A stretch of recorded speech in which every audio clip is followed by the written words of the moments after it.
Okay, hello YouTube, and welcome back to Crusader Kings 3 House of Mordecius, where the last couple episodes have had some weird audio issues where the volume was like much too loud, and it was kind of hard to hear my voice. Hopefully it's better now. I think I mostly have it fixed, but either way, if you like this video, please make sure to like it, please make sure to comment, and let me know what you think of Crusader Kings 3 and House of Mordecius. Make sure to subscribe so that you get notified every time I upload a new video, and make sure to share this with somebody who enjoys Crusader Kings 3. We're trying to hit 100 subscribers by the end of 2025. We'll see if we can hit that goal. But for now, let's go ahead and enter into the world of 880 AD. That's hard to say. 880 AD. And see how the House of Mordecius fares in this year. Now, for those who haven't watched before, you can obviously see we've taken a fair amount of Ireland. Probably a third of Ireland is under our control in the Duchy of Munster. But the goal ultimately is to take all of Ireland and eventually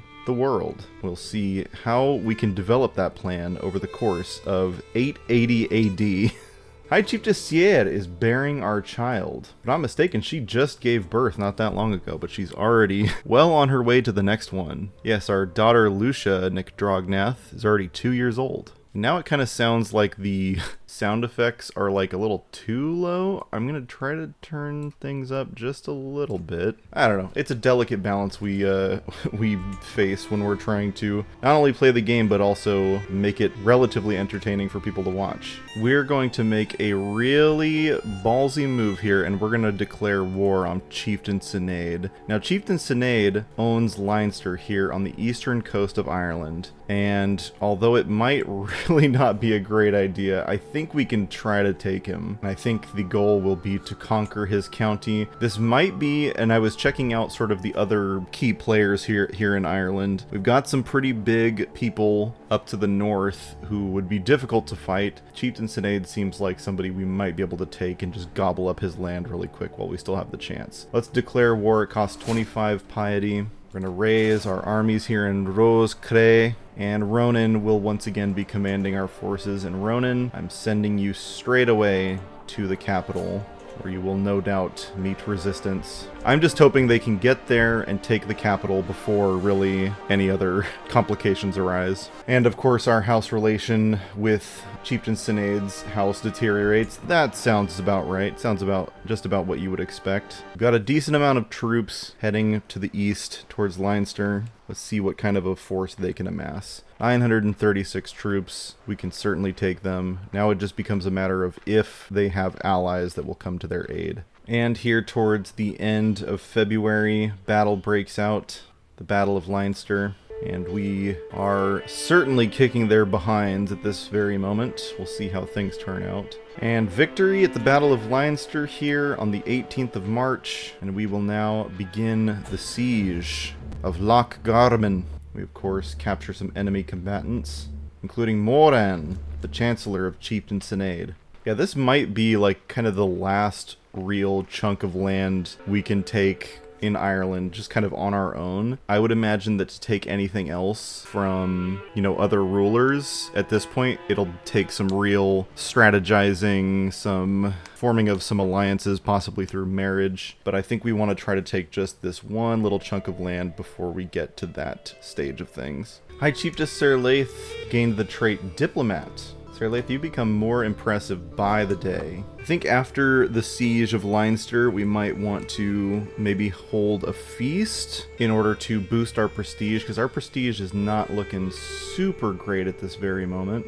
But we do have our troops raised, so we'll see how things go. And Chieftain Sinead has his troops just up here, the First Army of Leinster, on the north end of his territory, just kind of like watching us besiege his capital, because there's not really much he can do at this point. He doesn't have any allies that appear to be coming to his aid, and certainly with 657 troops, he's just not able to take the town from us. Actually, I think we can plan the feast right this very second, even if we are still technically at war. If I'm not mistaken, at least. And it's looking like Ormond, because it has gathering halls, will probably be the place we want to hold our feast. As always, Dub Lemna, our faithful caravan master, will be leading the way. Looks like we won't be any danger on the way, so we don't have to hire anybody. Let's pick our honorary guest.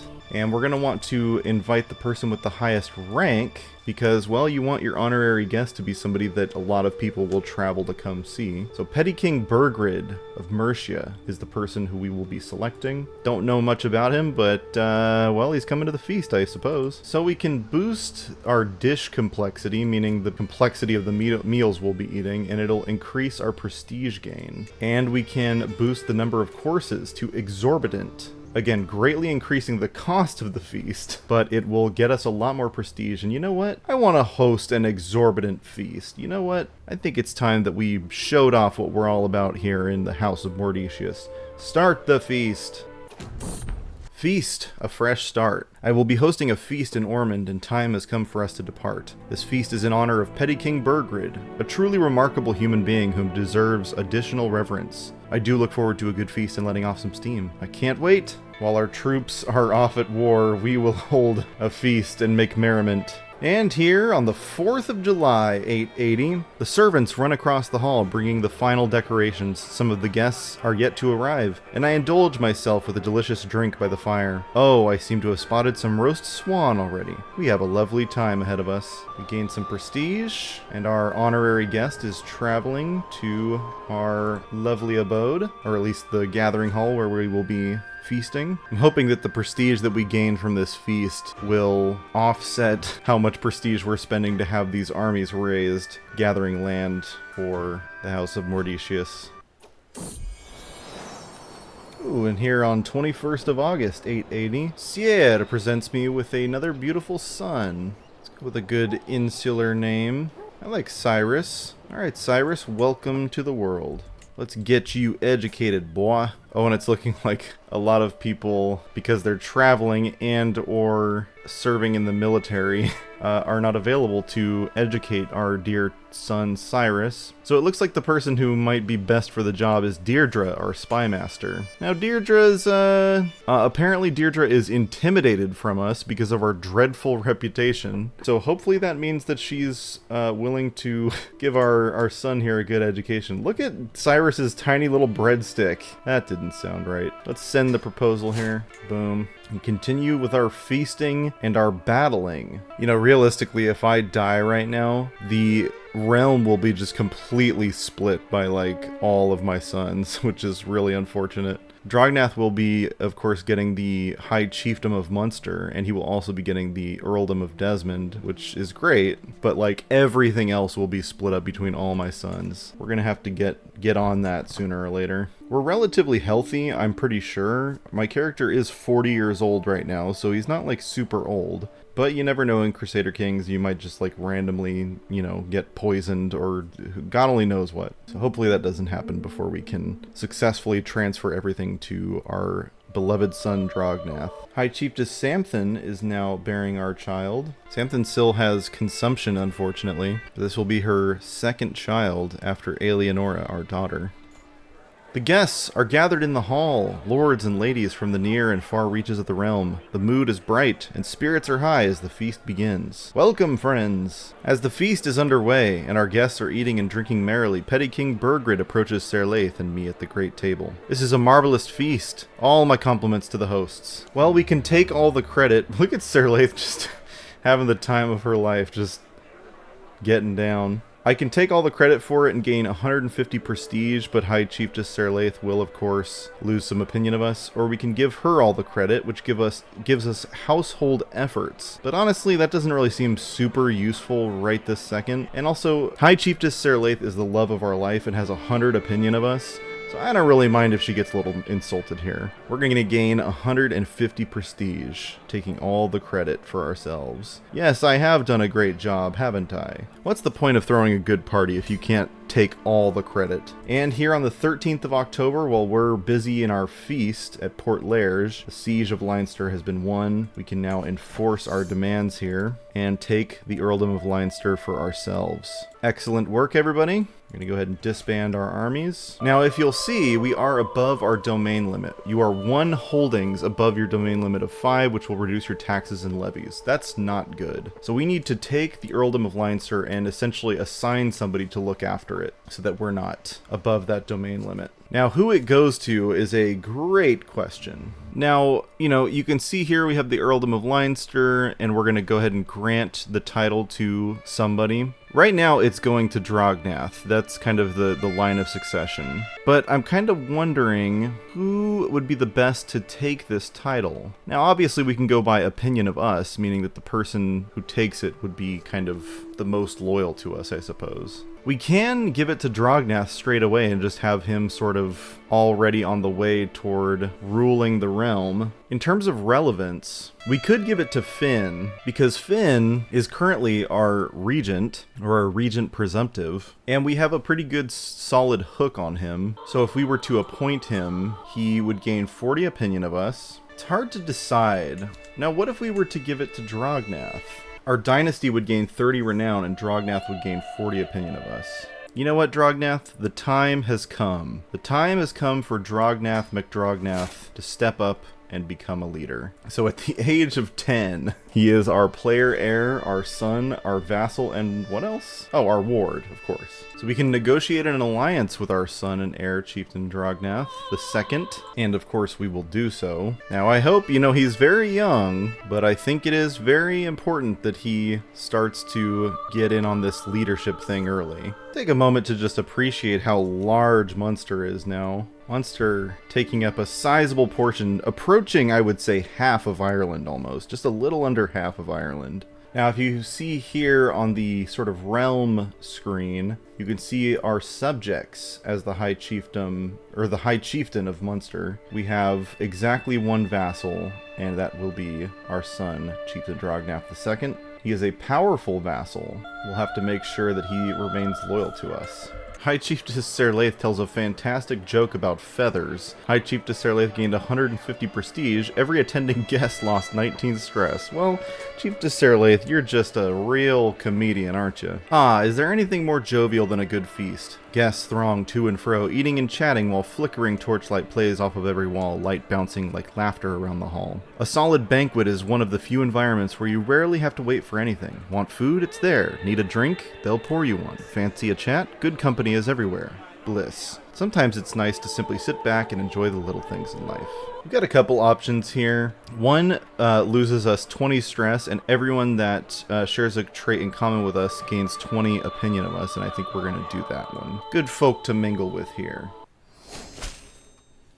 And of course our son has accepted our alliance. How he would do anything less, I don't know. As plate after plate of food is brought into the hall, an unmistakable smell reaches me, and I smile. That my delirious acquaintance Ealdred is sensitive to lemon is something I sadly forgot to tell the cook. I bid you all welcome, and I pray you will find the food to your liking. His face as I save him from the food is definitely to my liking. So I gain 75 prestige, and I get a weak hook on Ealdred Chester. Always good to have people in your pocket, and additional prestige is kind of the whole point of doing this feast to begin with. My chiefess gets her diplomacy increased by 1. Servants were carrying out impressively adorned entremets, a number of proud peacocks, skinned, cooked, and stuffed, then redressed in their magnificent plumages. However, as Cathneo brought his knife close to one of them, the fowl came to with a shriek. This one wasn't cooked at all. It pecked at Cathneo's nose, before bursting forth among the screaming and laughing guests. As the bird ran wild, High Chiefess Flan rose to the challenge. It proved great entertainment to see her desperately chase the raving creature across tables. In the end, she managed to scare the peacock towards the great hall doors, where it escaped into the night. No feast is complete without a prank. You gain raucous entertainment for 5 years. People are just like, yeah, occasionally at Drognath's feasts, the food is just still alive. What a prank, right? The feast is starting to draw to a close, and my visitors are surely expecting me to lavish a little attention on Petty King Burgred, our esteemed guest of honor. Traditionally, a complimentary toast and a deep drink of wine does the trick. Then again, all Burgred did was turn up. This feast was my idea. I paid for everything, and I hosted everyone. Even though this is such a dick move, I think it's just the best advantageous thing for us to do. We'll say, and you're all very welcome for my hospitality. I gained 75 prestige, and Petty King Burgred loses 20 opinion of me. I don't even know who this guy is, so fuck him. Uh-oh. Cathneo started holding a grudge against us? After days and nights of joyous company, my feast is soon going to be over. Most every guest seems to be pleased, except perhaps Cathneo, who is still clutching his nose where the peacock marked him. Ah, poor Cathneo. Chieftain Dunkad, or I guess I should say perhaps ex-Chieftain Dunkad, honored Petty King Burgrid. I gained 75 prestige out of the deal somehow, and he gained some opinion of both me and Dunkad. Well, thank you, bud. Even though we have had our differences in the past, and you're certainly not very fond of me anymore, you've gained me some boons. We should do this more often. I lose 14 stress. Few candles survive after the last of the guests has left. I can hear a pair of servants letting out sighs of relief after the doors close. The food is still warm on the plates. Soon, word will reach every corner of the realm, and every noble worth their salt will know that my magnificence is unparalleled. With everyone headed home with bellies full of exotic delicacies, I am proud to say that the feast was a success. Nevertheless, I am still grateful that the endeavor is over for now. And with that, it's all done. So every non-courtly attending vassal gains 15 opinion of us, which I don't know if we have any because we do only have one vassal and he is, in fact, courtly. We gain 225 prestige. We progress towards the eager reveler trait. We gain 50 fame, 50 legitimacy. Lost 41 stress, and the Earldom of Ormond gains Great Banquet for 5 years. Excellent. So we are now completely de-stressed and have gained quite a bit of prestige from this whole thing. That was, I would say, well worth it. Well worth the effort and the gold. And after taking a look at some of the wars that we can declare, I think maybe our next target is going to be Chieftain Merdok of Mugrun, take some of the Connacht High Chiefdom, probably the Earldom of Wee Mon, which is directly to the north of us up here, directly to the north of Enos. But I think I'm going to let the rest of the year play out before I do that. I think maybe next year we will go ahead and declare the next war and begin our progress toward taking the rest of Ireland. In terms of military, we have a decent amount of prestige, and I'm wondering if maybe we want to create another men-at-arms regiment. We can, in fact, create a regiment of bowmen for 110 prestige. I think we will do that. We can station them anywhere we like, and I think at this point we will station them in Enos. Increasing their size to 2 costs an additional 110 prestige. Let's do it. And to increase to 3 would cost another 110. Let's do it. Just pump up our numbers a little bit more, and I think we'll leave it right there and let the troops bolster for the rest of the year until the end of December. See where that gets us. Earldom of Ormond gained unsafe highways because of our low control there. Fortunately, we're just trying our best to try to get Enos under control. Quite a few of our counties are just completely lawless, but we're trying to get a handle on it. At long last, I am finally home. We journeyed for 158 days. I'm not sure how much of that was the feast, but I can imagine it was quite a bit. Thank God I can go inside again. Thank you, Dublemna, for, of course, getting us to and from our home safely once again. Oof! Here we go. War has been declared. Oh, this is the beginning of the end, I can already tell. Jarl Berid Iverson of Mon is, in fact, going to attack us. Rally the troops. Need to be real careful about how we do this. This could spell doom for us. As you can see, the war we have just been embroiled in is between us down here in Munster and these guys, the Mon, up in the north. Not good, people. Not good at all. Go ahead and raise our armies. The first army of Rosecray. See what we can do here. We'll send them off to attack the tribe of Difflin here to the east. See how this turns out. This could really be bad. This could be real bad. And here on the 31st of December, 880 AD, we are sending our troops north to Difflin to defend our lands against the foreign hordes. And hopefully everything works out well in 881. Well, thank you all so much for joining us, and please make sure to like the video. Please make sure to comment and let me know what you think of Crusader Kings 3 and House of Mordecius, and make sure to subscribe so that you get notified every time I upload a new video. Share this with somebody who enjoys Crusader Kings 3, and I will see you guys next time.